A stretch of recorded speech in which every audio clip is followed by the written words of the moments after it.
Chair recognizes our friend from Florida, Mr. Moskowitz. Thank you, Mr. Chairman, and thank you for allowing me to wave on. By the way, I love when we tell only half the story. Mr. Trumka, who obviously, is just super important to folks here, came out afterwards and clarified his comments and said that we are not coming to take anyone's gas stoves away. So, Dr. Richmond, I have a question, and I'm sorry for this line of questioning, but I think it's important because of the messaging that has now not gone on in just this hearing, but a markup and a previous hearing. When are you coming to take my gas stove away? And will I get a 4-hour window, like when Comcast comes to my house or the power company? Because I just want to be home when it happens, because I have a dog and I don't want him to be let out by accident. So can we schedule that now? When are you coming? I'm sorry for laughing, but I have 2 dogs and chickens, so it's okay. We're not coming. Okay. We're not coming. So I think this whole thing is kind of a program that's been around forever, right? We see it in stores. It's called Energy Star, right? It has to do with making sure appliances are energy efficient. And by the way, not to bring up Donald Trump. But he's in the news again today because he got a target letter from the Department of Justice on January 6th. But in 2019, Donald Trump proposed to lawmakers to switch the burden in his budget, from federal funding of the Energy Star program away from the federal government, and he wanted to switch that burden onto companies. He wanted companies to pay a fee. And the companies said, well, if we have to do that, that's going to drive the price of appliances way up.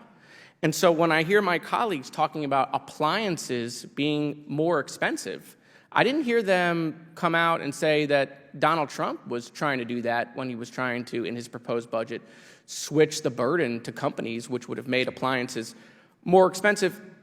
What I don't understand is, aren't we really just talking about innovation, Dr. Richmond? I mean, isn't this really just about innovation, that as appliances get better and smarter, they can hook up to Wi-Fi now, right? Aren't we just talking about, when we talk about efficiency, that's really what we're talking about. We're talking about innovation.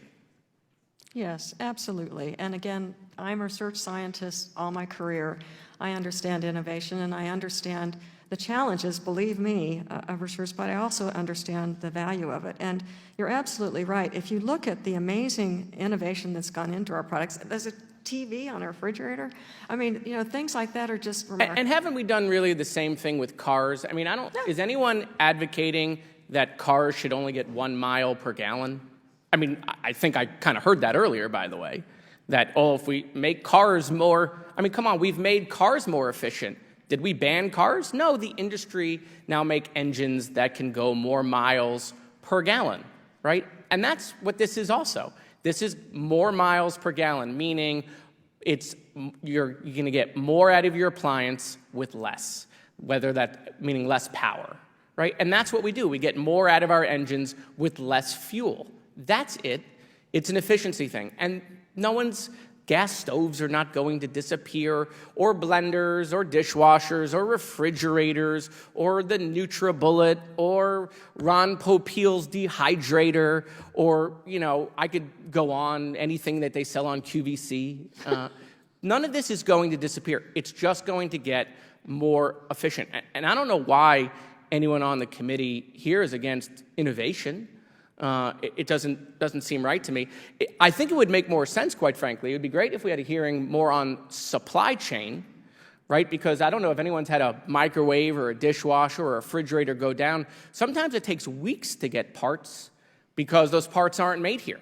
And in fact, that's what the Biden administration was doing with the Chips and Science Act, which is trying to get these microchips made here in this country. Obviously, most of my colleagues across the aisle voted against that. But when we talk about appliances and the American people, we should try to make it easier for these appliances to get fixed by onshoring and nearshoring where these appliances are made. And just to finish it off, anyone keeping score, any parent out there, anyone who has a kid, let me tell you something. Here's the score. Gun violence hearings in the 118th Congress, 0. Gas stoves, 3. That's all you need to know about what's happening in the 118th Congress. I yield back. Chair now recognizes our good friend from Kentucky, Chairman Comer. Thank you, Mr. Chairman. Appreciate your leadership on this issue. And I have to respond to the gun violence. What good does it do to have gun laws on the books when you waive gun penalties for privileged white children of high elected public officials? Will you yield? I'll yield.